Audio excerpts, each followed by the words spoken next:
नमस्ते।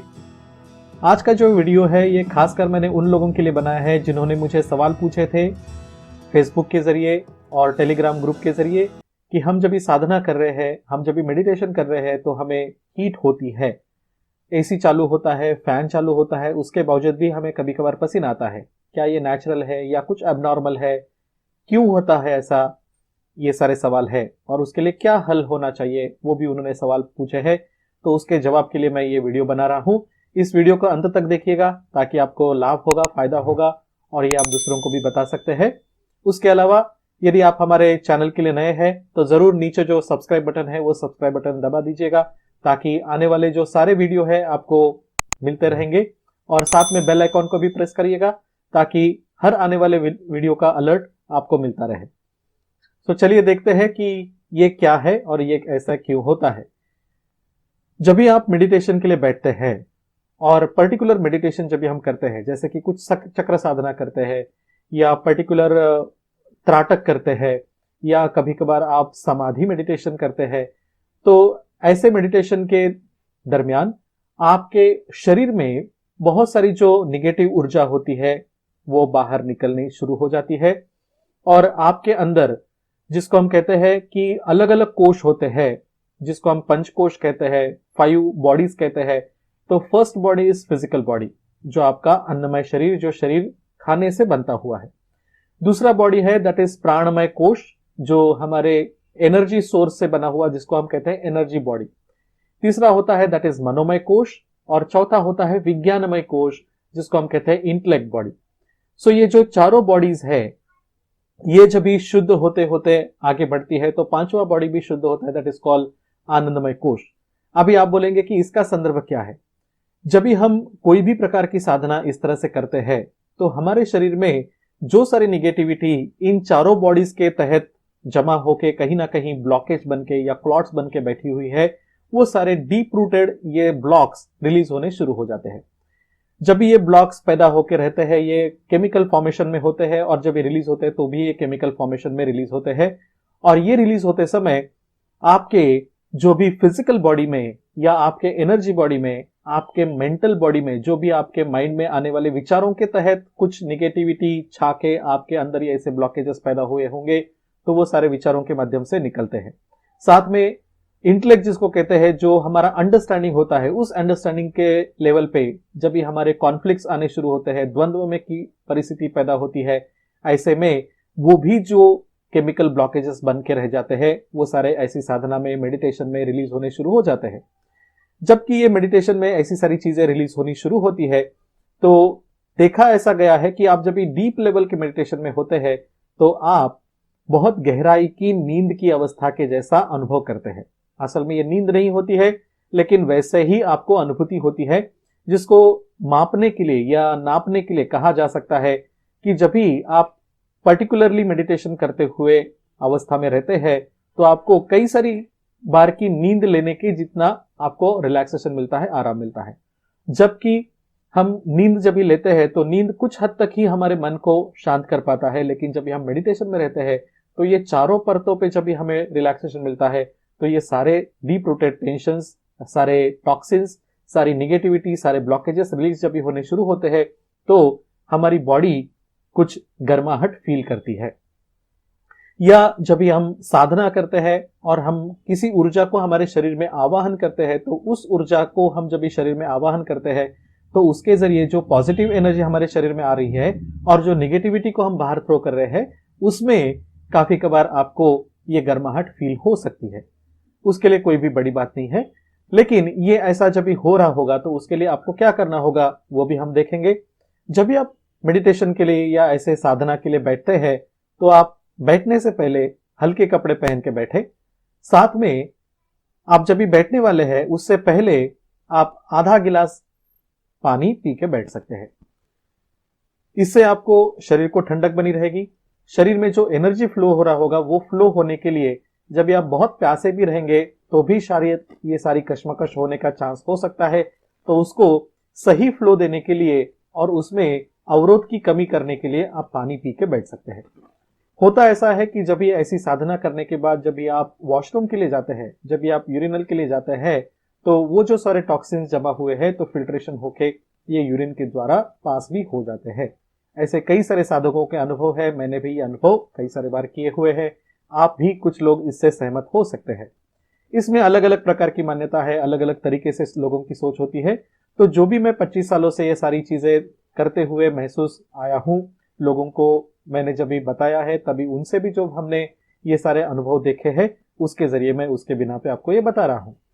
वैसे ही कुछ चीजें आप ऐसे भी कर सकते हैं जो आपके खाने में तामसिक पदार्थों का थोड़ा सा सेवन कम कर सकते हैं जब भी आप ये साधना कर रहे हैं, because these are nervous stimulants. और उसमें क्या है, उसमें आप हरी मिर्च या लाल मिर्च का प्रयोग थोड़ा कम कर सकते हैं तो बेहतर होगा। मसाला थोड़ा कम खाएंगे तो बेहतर होगा।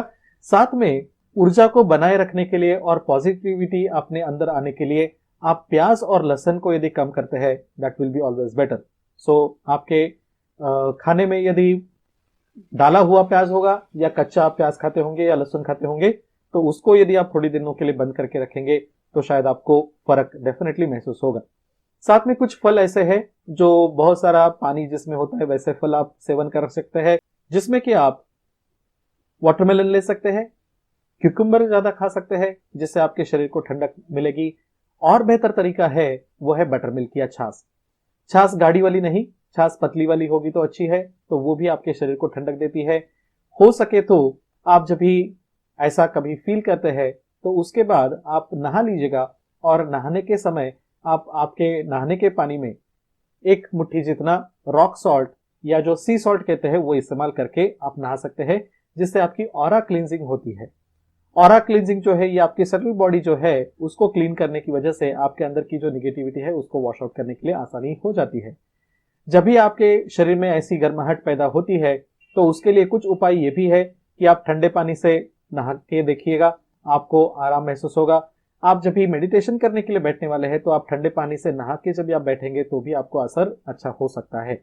उसके अलावा जिसको शीतली, शीतकारी और सीदंती, इन तीनों में से जो भी प्रकार आपको सहज और सुलभ है वो आप लगातार करते हुए जाएंगे तो आपके अंदर ऐसी गर्मी पैदा होते हुए आप उसको निकाल बाहर कर सकते हैं, इससे आपको छुटकारा मिल सकता है। सो ये शीतली कैसे करते हैं? ये करना बहुत आसान है। आपकी जीवा को यू शेप बनाते हुए बाहर निकालना है और मुंह से श्वास लेनी है। श्वास लेने के बाद नाक से श्वास छोड़ देनी है।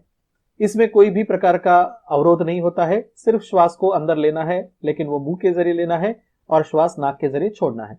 ये लगातार आप 10 या 15 बार करने से आपको शरीर में ठंडक होती है, गर्मी से जो होने वाला नुकसान है उससे छुटकारा प्राप्त होगा। अभी ये कैसे करना है मैं दिखा रहा हूं।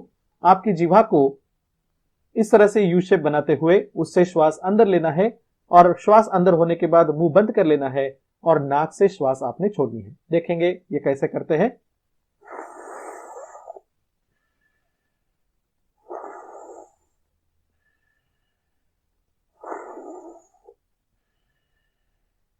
इसको कहते हैं शीतली। कभी कभार आपकी जीवा यदि थोड़ी सी मोटी है या थोड़ी छोटी है तो वो आगे आके उसका यू शेप नहीं बनता है तो कोई दिक्कत नहीं है।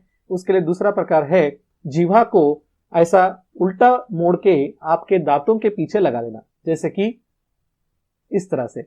जब भी आप ये दांतों के पीछे लगाते हैं तो दो साइड में गैप हो जाती है, वो गैप से आप श्वास अंदर भरते हैं और नाक से आप श्वास छोड़ते हैं मुंह बंद करते हुए। देखिएगा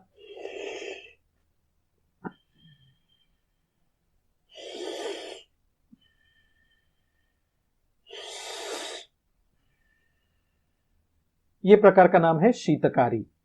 सो शीतकारी कर सकते हैं। ये भी नहीं सहज है तो उससे भी और एक आसान तरीका है, वो है सीदंती। इसको करते समय आपके जो दोनों दांत है ऊपर के और नीचे के एक दूसरे के ऊपर लगा लेना है।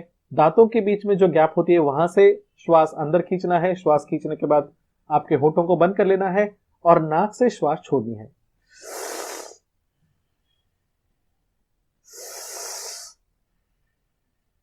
इस तरह से। जैसे कि आपको तीखा लगने के समय आप जब भी करते ही तो आपको मुंह में ठंडक आती है, वैसे ही ये प्रकार है। आपने ये 10 बार या 15 बार किया होगा तो आप महसूस करेंगे आपके मुंह से लेके आपके कंठ तक आपको ठंडक फील होती है। गर्मी के मौसम में भी आप ये शीतली, शीतकारी और सीदंती करेंगे तो इसका बहुत लाभ होता है। जब भी आपको पानी दूर दूर तक नहीं मिलता है, कभी लंबे समय तक आपको प्यासा रहना पड़ता है, ऐसे समय में प्यास को थोड़ी देर के लिए रोकने के लिए भी इसका फायदा हो सकता है। और एक फायदा इसका है, जब भी आपको फीवर होता है, आपने दवा ली है लेकिन उसके बावजूद भी आपका फीवर कम नहीं होता है, तो ऐसे हाल में आप शीतली, शीतकारी या सीदंती में से कोई भी एक प्रकार 10 या 15 बार लगातार करिएगा। फिर आधे घंटे के बाद थोड़ी देर के लिए करिएगा। इस तरह से आप लगातार सिलसिला जारी रखेंगे तो अपने आप शरीर का ताप कंट्रोल होना शुरू हो जाता है। तो जो भी आपको साधना के दरमियान पसीना आता है, शरीर में गर्माहट सी पैदा होती है, तो ये सही तरीका हो सकता है, ये सामान्य है। जो भी आपको ये महसूस होता होगा, ये कोई औड़ नहीं है, ये कोई गलत नहीं है। ये आमतौर पे देखा गया है कि कई सारे लोगों को ऐसा ये होता है, लेकिन उससे भी आपको छुटकारा मिलने के लिए क्या करना चाहिए, ये आज के वीडियो में हमने देखा। ऐसे जो भी आपको डाउट है, आप जरूर हमारे फेसबुक पेज पे लिख सकते हैं, या जो भी टेलीग्राम ग्रुप के जरिए जुड़े हुए हैं, आप टेलीग्राम ग्रुप पे हमें लिख सकते हैं, तो आपको उसके बारे में मैं ऐसे ही वीडियो के जरिए गाइड करता रहूंगा। आपकी साधना शुभ हो, उसका फल आप सभी को मिले, यही कामना के साथ मैं आज रुकता हूं। धन्यवाद। जाने से पहले एक गुजारिश है, यदि आप ये पहली बार हमारा चैनल देख रहे हैं तो सब्सक्राइब बटन नीचे दिया है, उसको जरूर क्लिक करिएगा। साथ में बेल आइकन को प्रेस करिएगा ताकि आने वाले हर वीडियो आप सही तरीके से सही टाइम पे देख पाएंगे, उसका अलर्ट आपको आता रहेगा। इसी तरह से हमारी कम्युनिटी में बने रहिएगा। धन्यवाद।